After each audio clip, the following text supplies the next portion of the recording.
Hello Internet, my name is Lave and I watched Star Wars The Rise of Skywalker, which sees J.J. Abrams return to the director's chair, picking up from Rian Johnson's The Last Jedi, which I've already said my piece on, but I'm going to be talking about it again.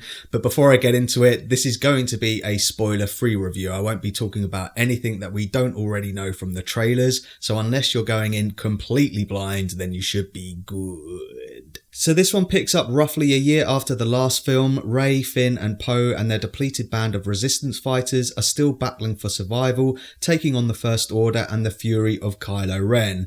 All the while, darkness is looming in the background, threatening the entire galaxy. So I did my best to try and avoid all of the chat going in to see this, but I did see a couple of threads on Twitter, and I think the general consensus was that most people were disappointed with it. Like the day before I went to see this, J.J. Abrams said on the news that he wanted people to be open-minded about it, which just made me think, oh, he's already doing damage control. So my expectations for this were really low, and I have to say it wasn't as bad as I thought it was going to be. At the end of the day, this is a big budget action sci-fi fantasy with some thrilling set pieces and bags of spectacle that bursts out of the traps and blazes across the galaxy at a ferocious pace. If that's all you're hoping for in a Star Wars movie, then you're probably going to enjoy the ride. To coin a phrase from the film, it light speed skips through its plot at a ferocious pace, maybe in the hope that you won't pay attention to the plot, or just to not give you enough time to even think about it. It is very scatterbrained and all over the place,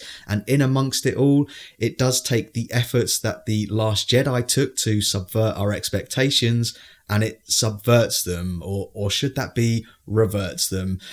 I don't really know, and I don't think the writers did, to be honest. It doesn't completely ignore The Last Jedi though. The Force, mind connection and teleportation tricks between Rey and Ren is back, and they have some new Force powers which are very video game-like. Speaking of video games, I do agree with the consensus that the whole movie is like a video game, with every character looking for a MacGuffin, which leads them onto another MacGuffin, which leads them onto another MacGuffin before they get to the final boss battle, the identity of whom is revealed in the trailer. So I can't say I was surprised to see this character in the film, but I was surprised at how quickly the character enters the fray, and I'm still not entirely sure how the character enters the fray. I mean, it could be for multiple reasons, it's just the film isn't clear about it. It could be because of cloning, or it could be what is now the ultimate get out of jail free card in Star Wars, because of the Force, or it could be simply that the character never died in the first place, which I suppose has always been a thing in Star Wars. If a character falls from a great height, then they're probably not dead. But again, then it just comes down to the writing, and I just don't buy the fact that this was the plan the whole time. I mean,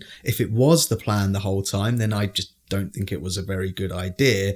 What I suspect and what it feels like is that it's just been all kind of cobbled together towards the end. Performance-wise, I still think the pick of the bunch is Adam Driver as Kylo Ren / Ben Solo, who's still battling with his inner light and dark side. I thought it was interesting that one of his lightsaber battles with Rey is very reminiscent of Obi-Wan and Anakin Skywalker's from The Revenge of the Sith. Out of Ben and Rey, I think the way that they close Ben's character arc is more satisfying.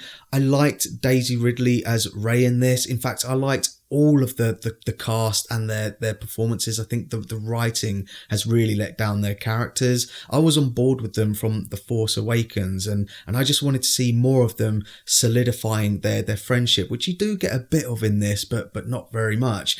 The most frustrating thing is that Finn and Poe in particular meet new characters in this, and it has some really intriguing and encouraging ideas there, which I think they should have explored in The Last Jedi. These new characters give you much more depth to Finn and Poe, way more than Rose or Holdo did, which those characters are just kind of like sidelined. I know Holdo died, but the point or the message of her character is kind of forgotten about. Of the old guard, it's nice to see Billy D. Williams back as Lando. Other characters pop up as you would expect, and there are a few vocal cameos that you should keep an ear out for, and they have done a great job when it comes to Carrie Fisher and Leia, whose character is very much part of the story. I really liked the fact that they were able to use unused footage from The Force Awakens, that there were times where it does feel like they had a couple of reaction shots and they've just recycled it. But for the purposes of this story, I think it worked really well. And I'm just really glad they didn't go the route of trying to recreate her digitally. Like I say, her character is a part of this story, and I think they've managed to do something great with that. Yeah, well done for that. Speaking of the visual effects, it's top drawer stuff. I think if anyone deserves any recognition, it's the VFX department and all of the cast and crew behind the scenes. It is amazing stuff, as you would expect, and it uses it only when it needs to use it. Again, it looks like they filmed in real locations or on epic sets, so it doesn't feel like it was all shot on blue or green screens, and there are plenty of practical effects and puppets to keep the purists happy. What it all boils down to is the story and the overall concept of this sequel trilogy, and for me it doesn't feel like that they had an overall plan. It's like NASA when they were going to the moon, saying, yeah, we're going to go to the moon, but not thinking about all of the individual steps that they had to take to get there. I think if you go into this expecting a big epic conclusion to the Skywalker saga, then yeah, you probably will feel disappointed. If you go in with more of the mindset of it being just another space sci-fi fantasy movie, then you'll think it's okay. And I thought it was okay. I'd be lying if I said I wasn't entertained in some scenes. So that's my thoughts on Star Wars: The Rise of Skywalker, and pause the video if you want to take a closer look at my enjoyment tracker now. It's really interesting now looking back at all of the Star Wars movies as a whole, now that the 9 movies are over and done with. I think of the Disney era Star Wars movies, my favourite out of all of them is Rogue One. But I'm really keen to know what your thoughts are on Rise of the Skywalker. Let me know in the comments down below, and also let me know if you want me to do a spoiler talk review for this, because I'm not sure if I'm going to have time, but if enough of you tell me that you want me to do one, then I'll try and get one done over Christmas. I've still got reviews coming for Black Christmas, Little Women, and I've got my top 10 best and worst to do, so I've got a busy period over Christmas. But anyway, thanks very much for checking out this review. I really do appreciate it. If you can, give it a like, and don't forget to share the lave.